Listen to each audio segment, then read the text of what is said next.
So that's what Zerto does today. I'm sure the next question is, well, what else are you going to be doing? And specifically, what are you doing this year? So the first thing I need to say, forward-looking statement, everything I'm about to cover is planned. It is already out in the public domain at ZertoCon. You can go and access all the presentations online, so you can access more detail on this. It is planned. It is still in development, given that it's planned for Q4 this year, so it is subject to change. But right now, I'm going to talk about what is planned and how we anticipate it working and the features that we plan on having available. And the first major feature that we're going to be adding in Q4 this year is DR as a service to Azure. Been coming a long time. A lot of people have been asking for it. People are asking for it more and more, I think, as Microsoft are getting very cunning at giving or making sure everyone has Azure credits to spend. They're looking for multiple reasons to use this, and that's why it is now our next cloud that we're going to be supporting. And I'll be honest with you, we had a choice in terms of resources. It was either failback from AWS or replication to Azure. And the demand was so high out there in the market that we picked replication to Azure with AWS failback tabled potentially for next year. But what I want to show you is a demo. I did also read somewhere you were talking about or had announced something to do with IBM Cloud. Yeah, so we do already work with the IBM Cloud, and we're available in software. And the reason is that it's a complete VMware environment. VM. So it's actually not really a cloud in the sense of an Amazon or an Azure, but yeah, we are part of that, and you can consume Zerto via software. So I suppose technically any even vCloud Air service provider could provide the service as well. Potentially, yeah. I think it remains to be seen exactly how that relationship will pan out between VMware and IBM. But yeah. Yeah, but I mean, just from a technical point of view, it's another vSphere environment. Yeah. Yes, it happens to be somebody else's cloud, but it's already been done, right? Yeah, we do. You already have. Yeah, there's a raft of DR as a service providers that do it that way. We do it. And for us, it's the ultimate last laugh. You could just buy it from Matt. Yeah. Because VMware had vCloud Air. Except he's not in sales and doesn't get commission. They had their own replication products. We weren't part of vCloud Air, but we were part of the vCloud Air network. And now VMware are going to IBM. We're already there. Good for us. Mm-hmm. So what I want to show you here in this demo is something really cool, because this is a Zerto Virtual Manager paired with two target sites. And apologies if the text is small. And it's paired to Azure and it's paired to AWS. And what we have, if we go to the protection groups, is protection groups replicating to both. And what's even cooler than that is this is protection groups replicating with an RPO of seconds from the same Zerto interface, from the same vSphere environment. And it doesn't matter whether it's to Azure or AWS, same software, you're just selecting a different target depending on where you've installed the Zerto in the cloud, what you have connections to, and what you've paired Zerto to. And what's even really more impressive is this is a protection group that is replicating from Azure back on premise. So in this demo, this is actually from our dev labs in Israel. We have replication continuously to Azure and coming back from Azure. But I need to tell you and level set the expectation that the first release in Q4 this year will only be replication to Azure. Replication out of Azure will follow shortly in next year. And the very simple reason being is that it's a completely different replication technology for us. We don't have the ability to have a driver on an ESXi host or in Azure. So Microsoft actually gave us developers in our Israeli team to build that integration to replicate the data out. So the really cool thing is that this will be the same Zerto technology, failover test, journal-based protection, all into Azure. And even more importantly is if I show you a failover test, so you select the protection groups, click next, you have the same journal-based point-in-time recovery. You can pre-configure all the VM size settings and the networks in advance, just as you can to Amazon. We click failover test, and we're now going to see failover tests simultaneously of two protection groups going to AWS and two protection groups going the other way. And we're going to see one key difference. And that is the APIs that we use to import the VM instances. In Azure, we're basically using a combination of page blobs and block blobs, page blobs for the disks and block blobs for the journal. And you can actually mount them directly to a created VM instance in Azure. So the RTO going into Azure, this is not fake, this is a real time, is that quick. From your on-premise VMware infrastructure, less than 5 minutes, you will have all your VMs running in Azure in a test or in a failover scenario. And if you look at Amazon, it's still trickling along there because it's got to import all the disks from the S3 storage, create all the EBS volumes. It's a lengthy process, it's a few hours. And at Zerto, we definitely are fans of RPOs in seconds and RTOs in minutes. And at this point, if I come across and show you Azure, this is a dev environment, so apologies, there's a lot of stuff going on here, but it actually creates a new resource group. And in here, this is the same VM that we had protected on site, now running in Azure, in a failover test state with no impact in production. So this is not only the use case of disaster recovery as a service, it is the use case of migrations, especially when we have failback. You could move up into Azure, keep a copy local so you can get out of that public cloud, or even potentially replicate between the public clouds and have a copy in AWS. And at that point, that's why I say for many customers out there, this could be the beginning of the end of the entire notion of having your own DR site altogether. Because a lot of VMware admins are also Microsoft admins or ex-Microsoft admins. They're very familiar with Azure, it's very easy to use. It's not as overwhelming as AWS is. And they already have quite often stuff running in Azure because they're all using Exchange 365, they've got AD up there. And at this point, they're just looking for a way of utilizing these credits. How can I use this cloud in a way that makes more sense? So I believe that when this is GA'd, and especially when we have failback, it's going to set a new norm for how you do DR.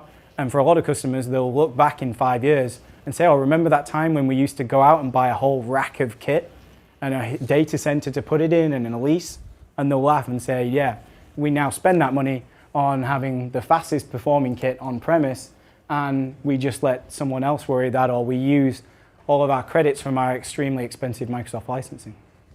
So once I've used this to migrate my entire on-premises estate into Azure, can I then, having retired everything on premises, replicate to another zone of Azure or replicate to AWS, or am I talking about what you're going to tell me in 2 years' time or No, less? So the replication out to a different zone or to AWS is planned for next year.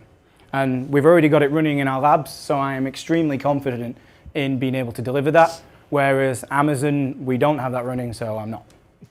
Sorry, would you mind just, I'm sort of misunderstood the part about the not having to do the disk import into Azure. Mm-hmm. So you said the AWS was much slower because it had to copy the EBS volumes out. Yep. I didn't quite get what that secret sauce was. Maybe it's not so secret, but the clever bit that you did with the replication, and then you could just far more quickly spin up the VMs. Yeah, so it might make a little bit more sense if I show you. So this is the architecture for Zerto replicating into Azure, and all of the data is stored as blob storage. So it is reasonably cheap in comparison to having VMs and instances running with disks attached, because you're only paying for the VMs to run when you click to failover and test, except for our Zerto cloud appliance, which is your management. It's a cold storage. Exactly. Yeah. And it's exactly the same in AWS, except it's S3 storage. And the difference between the two clouds is the APIs that they make available for converting that into an instance. And that's the difference between the two. It's not really our secret sauce, it's what the public cloud provider makes available for us. Okay, yeah, no, I get that now. And then the secret sauce extends to how you get out, which is what we already have working, which is what we'll deliver next year.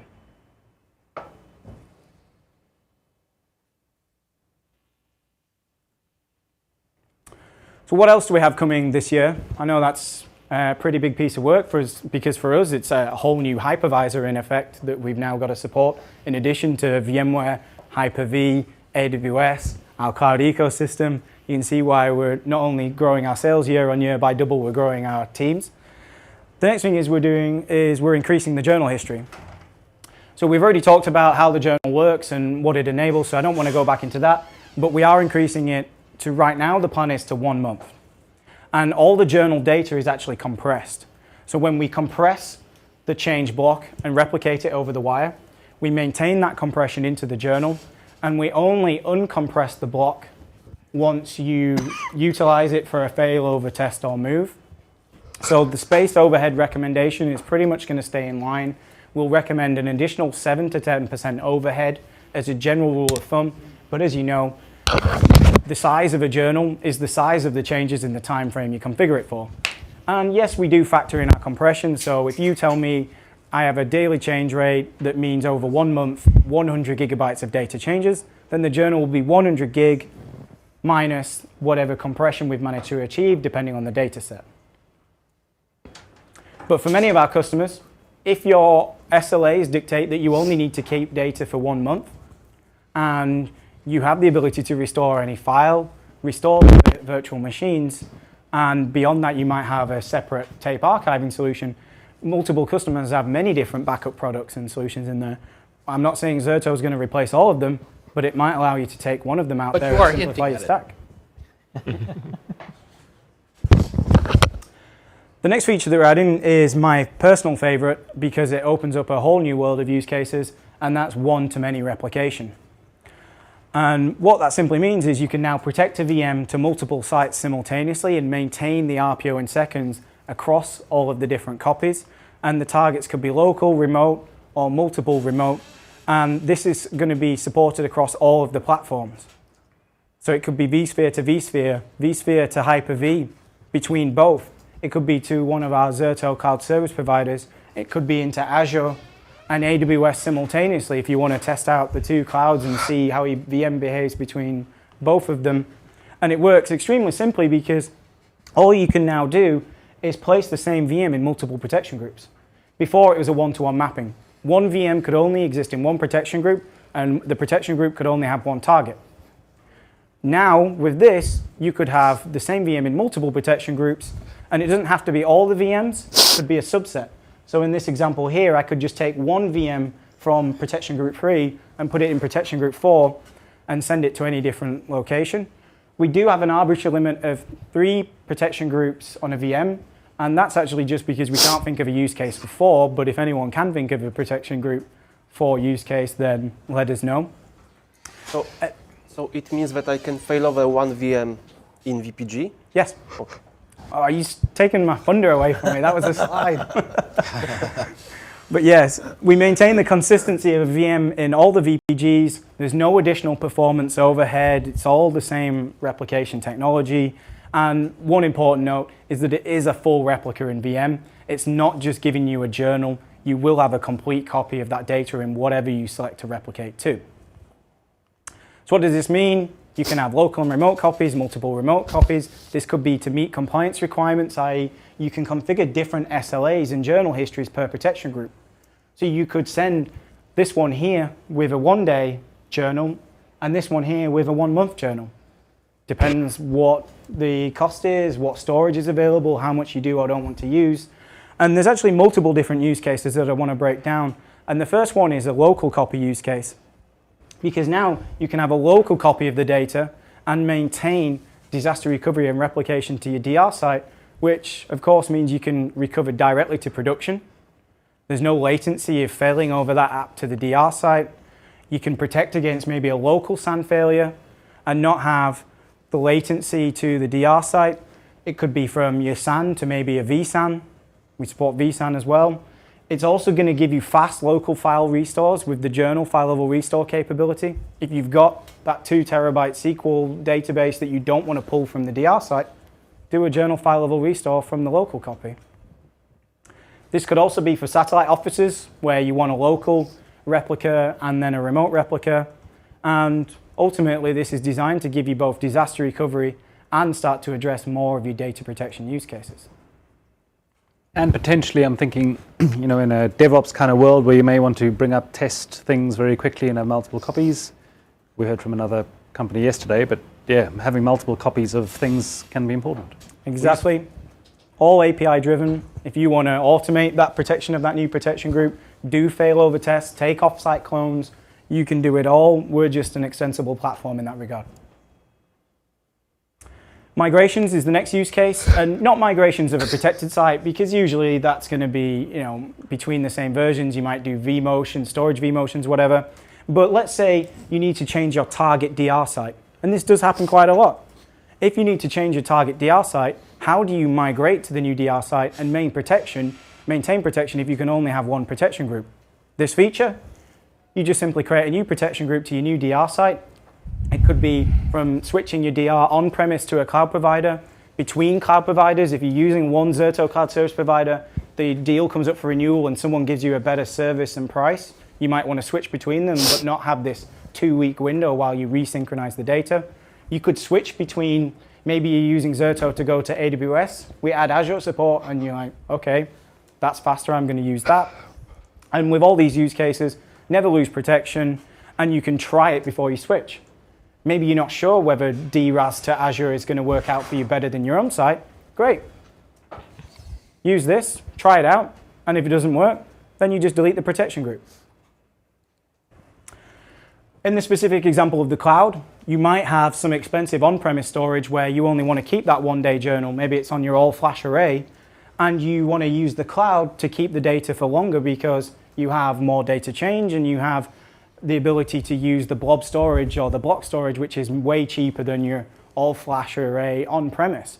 So using this, you can have a local copy, you can have a remote copy to the cloud, any of the different cloud providers. It's going to allow you to get efficient use of cloud economies of scale, which is often hard to match for many environments on-prem. And again, you've now got data protection and you've got DR as a service. To come back to the other use case as well, one thing we quite often hear from customers is they say, these protection groups are amazing. I can recover the entire app. In the event of a disaster, it's very simple, but what if I want to recover an individual VM? I don't want to recover the entire application stack. Well, you can do an offsite clone.